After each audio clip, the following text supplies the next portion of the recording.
Salve galera, mais uma aula aqui do Beduc em parceria com o Pido Biologia e hoje a gente vai falar da composição química dos seres vivos, mais precisamente dos compostos orgânicos que fazem parte dessa composição química. E quando a gente fala em composto orgânico, a primeira coisa que a gente tem que ter na cabeça é o que é um composto orgânico? Qualquer composto que tem carbono na sua composição. Então, basicamente, a gente vai lidar com 3 deles: carboidratos, lipídios e proteínas. E aí, óbvio que a gente tem os outros 2, que são os inorgânicos, que também fazem parte dessa composição, que é a água e os sais minerais. Mas esses 2 ficam para uma outra aula. Então, bora começar? Quando a gente fala de carboidrato, a gente está falando dos açúcares. E aí, outra coisa importante. Quando a gente fala dos carboidratos, a gente fala dos açúcares. E nem sempre o nome açúcar tem que remeter a alguma coisa doce. Açúcar tem que remeter a carboidrato. Então, onde a gente encontra carboidrato? No açúcar, obviamente, o açúcar que a gente tem na nossa cozinha, mas a gente também encontra na farinha de trigo, derivados da farinha, como pão, macarrão, qualquer coisa assim, arroz, que é a nossa comida do dia a dia. E aí os carboidratos têm classificações mediante o tamanho das suas moléculas e das ligações de suas moléculas. Então vamos começar com o menor carboidrato que tem, que são os monossacarídeos. Todo carboidrato é composto por carbono, hidrogênio e oxigênio, numa proporção fixa de CH2O. E o que diferencia os monossacarídeos vai ser a quantidade de carbonos que ele tem na fórmula dele. Então a gente pode ter monossacarídeo desde 3 carbonos, que é uma triose, até 7 carbonos, que é uma heptose. Mas basicamente os 2 mais importantes, que são os que interessam pra gente, são a pentose e a hexose. Dentro dos monossacarídeos classificados como pentose, o principal é a ribose, que pode se apresentar na forma de ribose mesmo, presente no RNA, ou de desoxirribose presente no RNA. Dentro das pentoses, o principal que a gente tem que analisar é a ribose, que pode se apresentar como ribose mesmo no RNA, ou pode se apresentar como desoxirribose no nosso DNA, que são peças fundamentais para a formação dos nucleotídeos. E dentro das hexoses, que são os monossacarídeos com 6 carbonos, a gente tem 3 que são principais. A glicose, que é o mais conhecido e talvez o mais importante porque toca o metabolismo no nosso organismo, mas também existe a galactose e a frutose. Todos eles com 6 carbonos e muito importantes também para o nosso metabolismo, apesar do corpo dar preferência sempre para a glicose. Ainda dentro dos carboidratos, a gente vai ter a classificação dos oligossacarídeos, oligo poucos. Mas dentro desses poucos sacarídeos, a gente vai ter o principal deles, que é o disacarídeo. Então aqui o que a gente está fazendo? A gente está pegando 2 monossacarídeos e unindo eles. Então a gente tem a sacarose, que é a união da glicose com a frutose, que basicamente a gente vai encontrar em todas as frutas, mas as principais é cana-de-açúcar, beterraba, que são aquelas que formam o açúcar que a gente tem em casa. A gente vai ter a lactose, que é o açúcar do leite, que é formado por uma glicose mais uma galactose. E a gente vai ter a maltose, que é o açúcar dos cereais, que vai ser a união de 2 glicoses. E por fim a gente vai ter os polissacarídeos, que é a união de 10 ou mais monossacarídeos, formando uma corrente de monossacarídeos. E aí a gente tem também alguns principais que a gente tem que prestar atenção aí. Os 2 primeiros, glicogênio e amido, que são polissacarídeos de reserva. O glicogênio no nosso corpo, que fica armazenado no fígado e nos músculos, e o amido, a reserva das plantas, que fica armazenado principalmente nas raízes. A gente vai ter os polissacarídeos de função estrutural, como por exemplo a celulose, que forma a parede celular vegetal, a quitina, que forma o exoesqueleto dos insetos, o ácido hialurônico presente na nossa pele, e a heparina, que é uma substância produzida pelo nosso fígado para evitar a coagulação sanguínea dentro dos nossos vasos sanguíneos.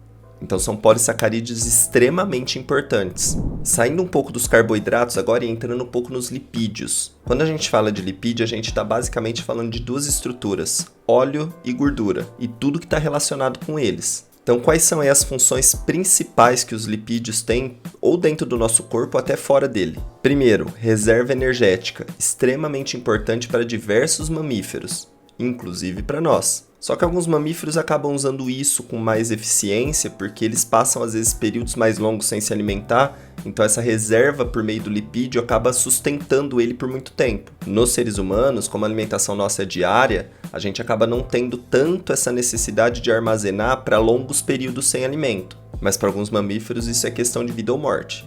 Então, nos mamíferos armazena na forma de gordura e nos vegetais também. Os vegetais também armazenam, só que na forma de óleo, principalmente nas sementes. porque é o que vai servir de base energética para desenvolvimento do embrião. O lipídio ele também pode ter função estrutural, então a gente vai encontrar esse lipídio de função estrutural na cera de casca de frutos, o que causa impermeabilização desses frutos.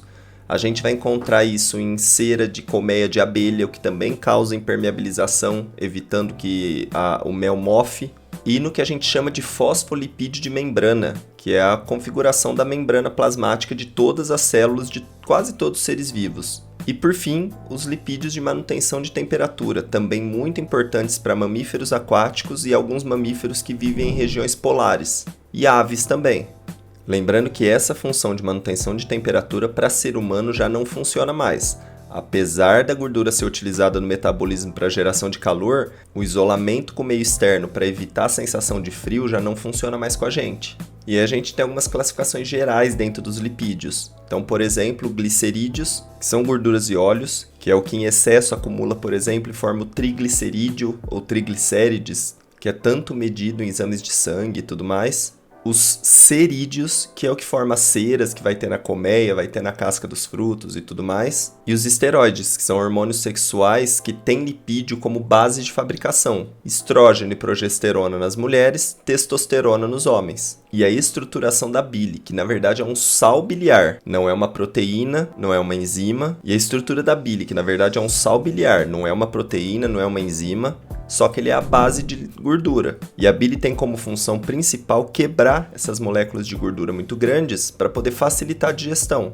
Ela é produzida no fígado, armazenada na vesícula biliar e ela vai sendo liberada dentro do duodeno conforme a necessidade da digestão. E por fim a gente tem as proteínas, que são estruturas formadas por pequenas partes chamadas de aminoácidos. E esses aminoácidos eles são formados basicamente por uma estrutura amina, um ácido carboxila e um agrupamento R, que pode variar de aminoácido para aminoácido. Então, uma proteína nada mais é do que uma cadeia de aminoácidos, uma corrente de aminoácidos com diferentes quantidades e diferentes sequências de aminoácidos. E aí, cada organismo, cada indivíduo monta a proteína do jeito que bem entende, do jeito que tem necessidade.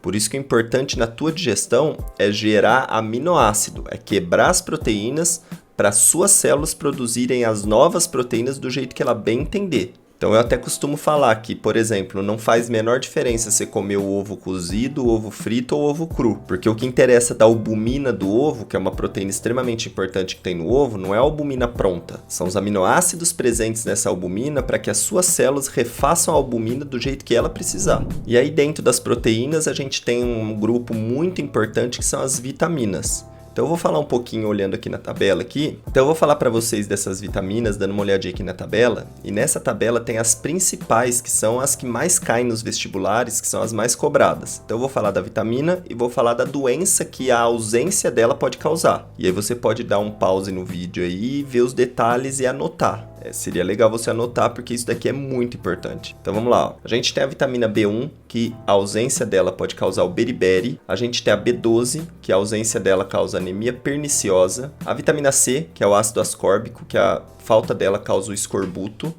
A vitamina E, ou tocoferol, que a falta dela vai causar esterilidade. A vitamina K, ou filoquinona, que a falta dela no organismo pode causar hemorragia, já que ela está ligada à cascata de coagulação dentro do corpo. A vitamina A, ou retinol nos animais.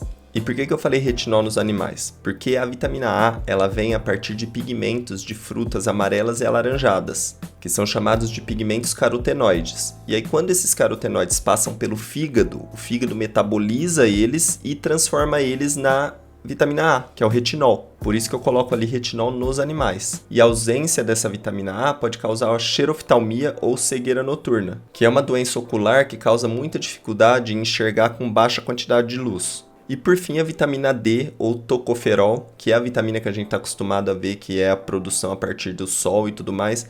Mas tem uma coisa muito importante. A vitamina D é a única vitamina que a gente não consegue pela alimentação. A gente tem que fabricar ela dentro do nosso organismo por bactérias que estão dentro do nosso organismo. E quando essas bactérias fabricam, elas fabricam o que a gente chama de pré-vitamina D. E para ela ser ativada realmente como vitamina D, ela precisa entrar em contato com raio ultravioleta. Por isso a importância de tomar um pouco de sol. Claro que hoje tem a produção dessa vitamina D sintética que você compra e você pode tomar de cápsula, mas eu acho que se tá de graça disponível é melhor, né? E a ausência da vitamina D tem efeito direto nos ossos, principalmente na fase de crescimento. Então a ausência dela pode causar o raquitismo. Bom, é isso, pessoal. Espero que vocês tenham gostado, que tenha dado para revisar esse conteúdo. Eu tentei abordar aqui os pontos principais que são mais cobrados nos vestibulares. E antes de eu passar para o próximo composto orgânico, deixa eu te dar esse recado. Você sabia que você consegue entrar em ótimas faculdades com ótimos descontos sem precisar de vestibular? É isso aí, com Beduca Bolsas você consegue até 65% de desconto em grandes faculdades com cursos da sua escolha. Então corre lá em beduca.com/bolsas, faz a simulação e procura o teu curso que você sempre quis fazer. Não perde tempo.